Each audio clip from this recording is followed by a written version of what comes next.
Assalamualaikum warahmatullahi wabarakatuh. Kami dari kelompok 1 Teknologi Informasi akan memaparkan materi tentang 1. Sejarah perkembangan komputer, 2. Hidup tanpa komputer, 3. Mesin proses informasi, 4. Klasifikasi atau pengelompokan komputer, dan yang kelima revolusi internet. Baik, perkenalkan, nama saya Jumhurani dengan NIM F1D1200030 jurusan Biologi. Perwakilan dari kelompok 1 Teknologi Informasi yang akan memaparkan materi tentang sejarah perkembangan komputer. Komputer adalah alat yang dipakai untuk mengolah data menurut prosedur yang telah dirumuskan. Kata komputer pada awalnya dipergunakan untuk menggambarkan orang yang pekerjaannya melakukan perhitungan aritmetika dengan atau tanpa menggunakan alat bantu. Tetapi arti kata ini kemudian dipindahkan kepada mesin itu sendiri. Sejarah perkembangan komputer terdiri dari 4 generasi. Komputer generasi pertama dimulai pada tahun 1946 sampai 1959. Komputer generasi pertama dibuat menggunakan media tabung vakum sebagai komponen dasarnya. Tabung vakum merupakan sebuah material yang sangat cepat menghantarkan panas sehingga dinilai kurang efektif jika digunakan pada masa sekarang. Selain menghasilkan panas yang berlebihan, komputer generasi ini juga memerlukan daya listrik yang besar untuk dapat mengoperasikannya. Berat komputer generasi pertama ini ternyata mencapai hingga 30 ton dan bahkan menggunakan 18.000 tabung vakum dengan ukuran 1.800 kaki persegi per tabungnya. Sedangkan komputer generasi kedua dimulai pada tahun 1959 sampai 1965. Komputer generasi kedua tidak lagi menggunakan tabung vakum sebagai medianya, melainkan menggunakan teknologi transistor. Berbeda dengan tabung vakum yang memiliki ukuran yang besar, transistor cenderung memiliki ukuran yang lebih kecil dan menghasilkan panas yang tidak berlebihan. Dengan adanya penggunaan transistor, otomatis perangkat komputer yang diciptakan bisa berbentuk lebih kecil dibanding sebelumnya. Komputer generasi ketiga dimulai pada tahun 1965 sampai 1971. Komputer generasi ketiga telah beralih menggunakan teknologi integrated circuit. Meskipun demikian, komponen transistor tidak ditinggalkan begitu saja, tetapi dipakai untuk membantu kinerja komputer generasi ini. Komputer generasi ketiga ini terlihat jauh lebih kecil jika dibandingkan dengan generasi-generasi sebelumnya, dan bahkan menjadi komputer pertama yang menggunakan keyboard dan monitor dengan interface sistem operasi. Komputer generasi keempat dimulai pada tahun 1971 sampai sekarang. Yang terlahir pada generasi keempat adalah komputer berjenis mikroprosesor dan bahkan masih digunakan hingga sekarang. Mikroprosesor menggabungkan beberapa komponen menjadi satu dalam chip yang berukuran kecil. Chip tersebut berisi ribuan transistor dan elemen sirkuit lainnya yang dihubungkan menjadi satu. Hasil dari perkembangan komputer generasi keempat ini yakni menghasilkan komputer portable yang bisa dibawa kemanapun dan dapat dioperasikan kapanpun, atau yang biasa disebut dengan laptop. Baik, itu saja yang dapat saya sampaikan mengenai sejarah perkembangan komputer. Untuk materi kedua akan dilanjutkan oleh Saudara Irfainuddin. Assalamualaikum warahmatullahi wabarakatuh. Perkenalkan, nama saya Irfainuddin, NIM F1D1200060. Terima kasih atas kesempatan telah diberikan kepada saya untuk menjelaskan materi hidup tanpa komputer. Hidup tanpa komputer di era globalisasi sekarang akan memunculkan dua pendapat, yaitu bisa dan tidak bisa. Orang-orang yang berpendapat bisa adalah mereka yang berprofesi sebagai seorang petani, peternak, dan pedagang, karena di dalam menyelesaikan pekerjaan mereka tidak membutuhkan komputer. Sedangkan mereka yang berpendapat tidak bisa adalah mereka yang berprofesi sebagai seorang pekerja kantoran dan anak sekolah, karena dengan adanya komputer dapat memudahkan mereka dalam menyelesaikan pekerjaan mereka. Dengan adanya komputer juga dapat membantu kita menemukan informasi-informasi penting hanya dengan duduk berdiam diri di rumah, apalagi di masa pandemi sekarang. Ketergantungan manusia terhadap teknologi semakin tidak bisa dibantahkan lagi. Dengan adanya hasil survei baru yang disponsori oleh Microsoft, yang mengungkapkan bahwa 1 dari 4 warga Inggris mengatakan bahwa komputer mereka adalah barang yang paling tak tergantikan di dalam hidup mereka. Sedangkan sepertiga respondennya mengatakan bahwa mereka menggunakan komputer lebih dari 2 jam di malam hari, meskipun mereka telah menggunakannya di sepanjang hari dalam melakukan pekerjaan mereka. 1 dari 7 responden mengklaim bahwa salah satu cara ideal menghabiskan waktu di malam hari mereka yaitu dengan cara menjelajahi dunia maya. Pendapat berikutnya, sekira 2.000 responden pun mengungkapkan bahwa 14% warga Inggris menilai laptop dan komputer mereka sebagai bagian dari aksesoris pakaian. Sedangkan 25% mengatakan bahwa komputer mereka lebih menggambarkan kepribadian mereka ketimbang pakaian. Arti komputer bagi konsumen saat ini sama seperti nilai mobil di abad 20-an. Paper ahli futurologi DR Razalawes. Sekira 60% responden serta 78% responden berusia 18 hingga 24 tahun mengakui lebih suka memiliki komputer ketimbang televisi. 6 dari 10 responden bahkan rela menukar perangkat audio mereka dengan perangkat berbasis komputer dalam kurun waktu 3 tahun ke depan. Sekian materi yang dapat saya sampaikan, lebih dan kurangnya mohon dimaafkan. Materi berikutnya akan disampaikan oleh Saudari Nur Ainun. Terima kasih. Mesin proses informasi terdiri dari beberapa perangkat keras, yaitu salah satunya adalah CPU. CPU merupakan singkatan dari Central Processing Unit. Ya, dia itu merupakan perangkat keras pada komputer, atau biasa kita sebut dengan unit pengolah data, atau UPP pada komputer. Fungsi dasar CPU sendiri ini merupakan kalkulator, tetapi yang membedakan adalah CPU ini lebih kuat daya pemrosesannya dibandingkan dengan kalkulator biasa. Adapun fungsi utama CPU adalah melakukan berbagai operasi, termaksud operasi aritmetika dan logika terhadap data yang datang dari memori atau informasi yang dimasukkan melalui perangkat keras seperti papan ketik atau keyboard, pemindai, kuas kontrol maupun tetikus. CPU dikontrol menggunakan sekumpulan instruksi perangkat lunak komputer. Perangkat lunak tersebut dapat dijalankan oleh CPU dengan membacanya dari media penyimpanan seperti cakram keras, disket, cakram padat, maupun pita perekam. Instruksi tersebut kemudian disimpan terlebih dahulu pada memori fisik atau biasa kita sebut dengan RAM. Yang mana setiap instruksi akan diberi alamat unik yang disebut sebagai alamat memori. Selanjutnya, CPU dapat mengakses data-data pada RAM dengan menentukan alamat data yang dikehendaki. CPU sendiri merupakan perangkat keras mikroprosesor yang memahami dan melaksanakan sesuatu perintah dari perangkat lunak. Sebut saja prosesor atau pengolah data. Mikroprosesor dapat diproduksi dari IC atau Integrated Circuit. Apa itu IC? IC yaitu suatu komponen dasar yang terdiri dari resistor, transistor, dan sebagainya. IC juga suatu komponen yang dipergunakan sebagai otak perangkat elektronika. Sekian dan terima kasih. Cara kerja CPU yaitu saat data dan atau instruksi dimasukkan ke processing device, pertama sekali diletakkan di RAM atau melalui input storage. Apabila berbentuk instruksi ditampung oleh control unit di program storage. Namun apabila berbentuk data ditampung di working storage. Jika register siap untuk menerima pengerjaan eksekusi, maka control unit akan mengambil instruksi dari program storage untuk ditampung ke instruction register. Sedangkan alamat memori yang berisikan instruksi tersebut ditampung di program counter.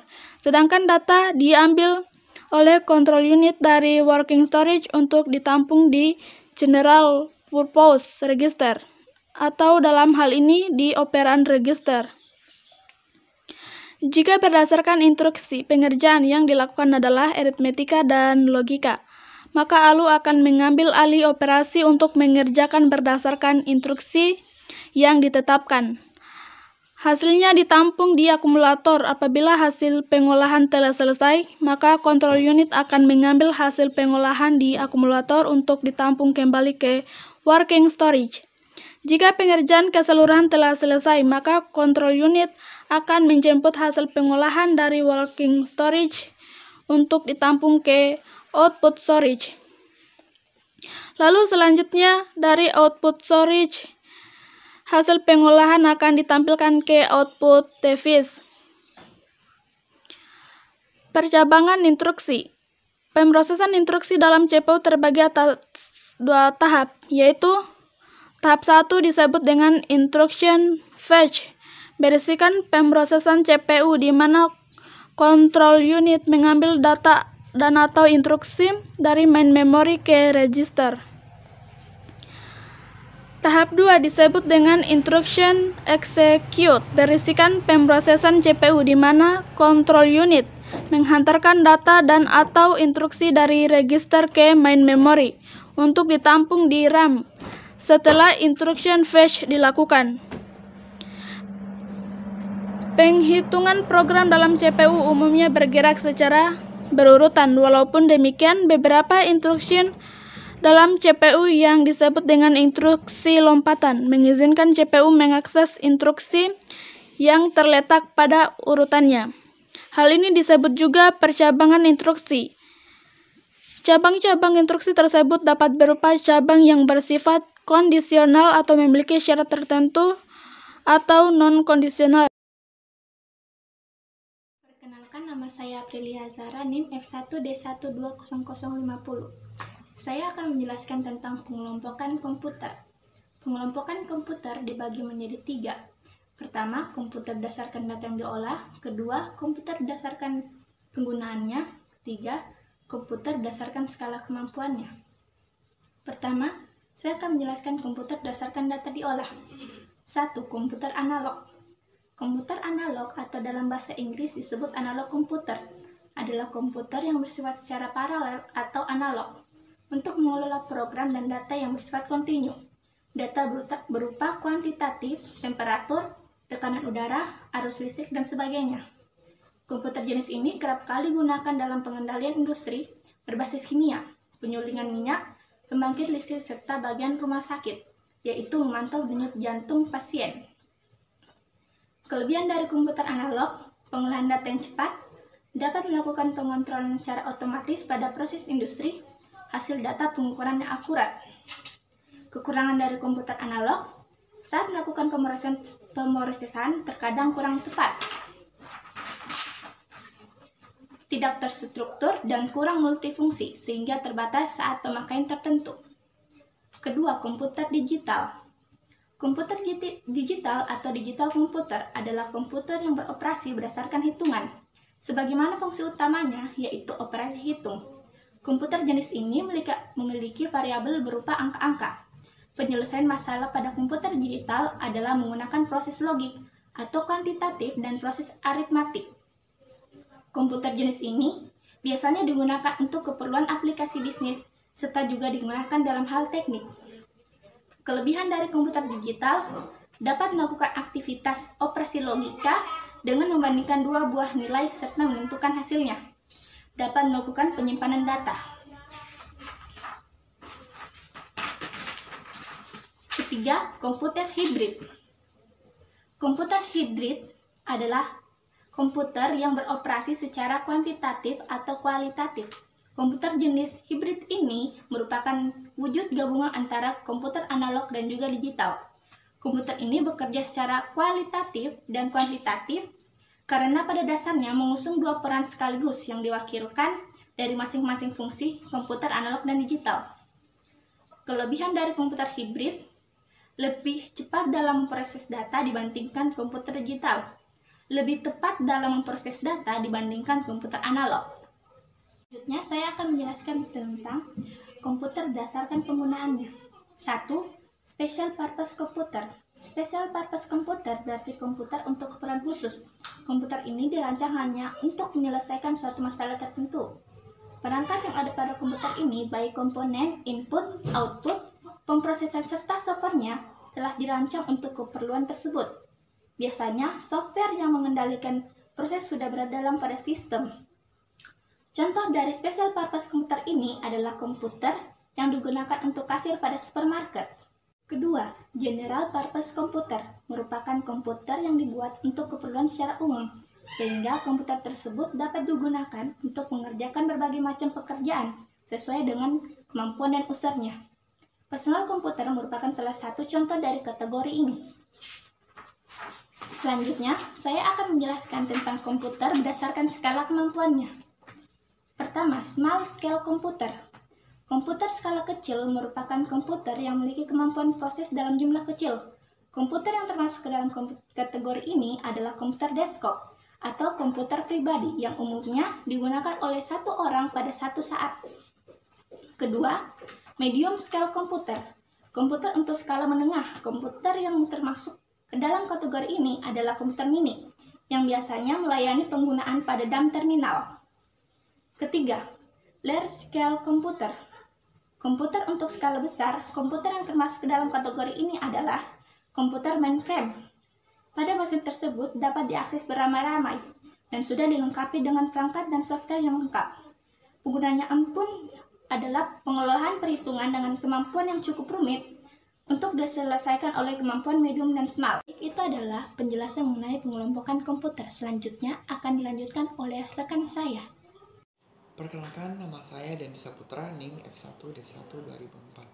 Saya menjelaskan materi tentang klasifikasi komputer. Klasifikasi komputer terbagi atas 6, yaitu yang pertama, microcontroller. Microcontroller memiliki semua perangkat pokoknya sebagai sebuah komputer dalam satu chip.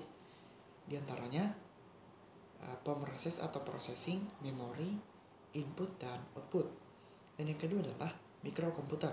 Komputer ini khususnya digunakan untuk single user atau biasa disebut dengan komputer desktop atau komputer pribadi. Dan yang ketiga adalah engineering workstation.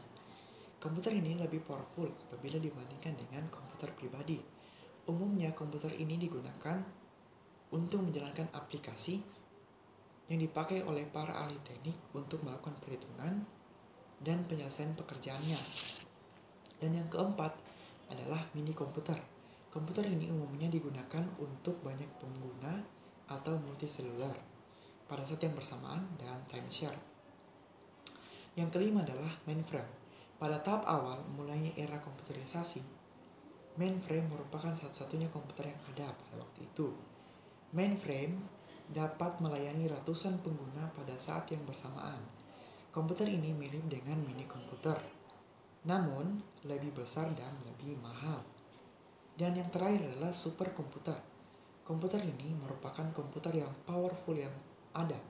Aplikasi yang digunakan biasanya lebih cenderung untuk penelitian ilmiah. Komputer ini biasanya memiliki beberapa prosesor sekaligus untuk menjalankan tugasnya. Sekian materi klasifikasi komputer dari saya persilakan kepada teman saya untuk melanjutkan materi selanjutnya.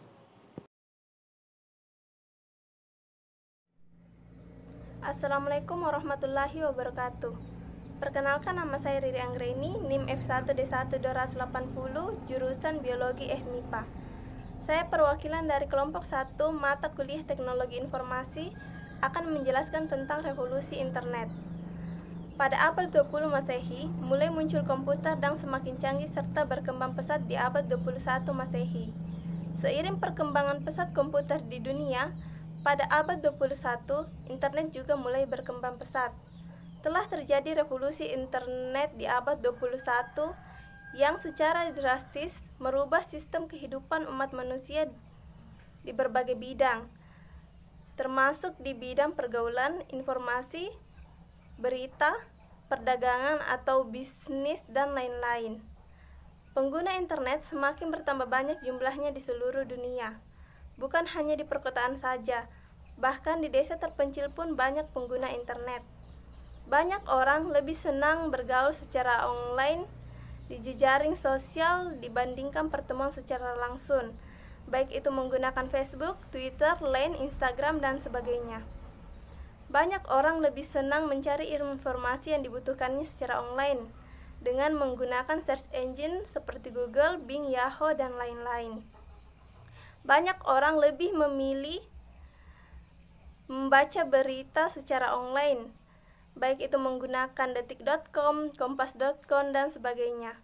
Banyak orang lebih senang melakukan aktivitas jual beli secara online, baik itu di Shopee, Lazada, Tokopedia, dan sebagainya. Bagi pemilik-pemilik website tersebut, tentu mereka menjadi orang-orang yang sukses, karena website mereka makin populer dan diminati sehingga penggunanya setiap hari bertambah tanpa henti. Mereka berhasil memanfaatkan secara optimal momen revolusi internet yang sedang berlangsung saat ini, dan mereka mendapatkan keuntungan yang luar biasa dari bisnis online-nya tersebut. Mereka semua menyadari pentingnya sebuah website saat ini, bagi setiap orang, setiap organisasi, setiap lembaga, juga setiap perusahaan. Sebuah website yang aktif bisa diakses oleh seluruh pengguna internet di seluruh dunia. Ini menjadikan penyebaran informasi sangat cepat, bahkan hanya dalam hitungan detik di seluruh dunia. Perkembangan pesat internet ini tentu ada dampak positif dan ada dampak negatifnya. Adapun sisi positif internet antara lain, menambah wawasan dan pengetahuan, menjadi media komunikasi, mudah mencari lowongan pekerjaan, mudah melakukan transaksi dan berbisnis. Sedangkan sisi negatif internet antara lain, pornografi, tersebarnya informasi palsu, menampilkan kekejaman, dan penipuan. Revolusi internet hanya berlangsung satu kali di dunia ini, dan saat ini masih berlangsung. Ada yang sekadar menjadi penonton atau pengguna internet di tengah-tengah revolusi internet. Ada yang cerdas berinovasi memanfaatkan situs atau kondisi perubahan besar tersebut, lalu menjadi peraut keuntungan dari nilai yang kecil hingga yang besar. Karena itulah, saat ini banyak orang, organisasi, lembaga maupun perusahaan yang mulai go online dengan mengadakan website untuk mengikuti arus perubahan yang berlangsung dan berupaya meraih kesuksesan darinya. Jumlahnya semakin hari makin banyak. Ada yang memandangnya sebagai persaingan atau kompetisi, namun kita perlu memandangnya sebagai saling melengkapi. Setiap orang menentukan posisi masa kini dan masa depannya dalam hal ini. Sebab masa kini dan masa depan dunia adalah internet itu sendiri. Dengan perkembangan pesatnya yang akan terus berlangsung ke depan, kita harus menyadari posisi kita saat ini di tengah-tengah revolusi internet yang sedang berlangsung, dan kita harus menentukan sikap sejak saat ini juga sebelum terlambat. Terima kasih. Sekian dari penjelasan saya, kurang dan lebihnya mohon dimaafkan. Assalamualaikum warahmatullahi wabarakatuh.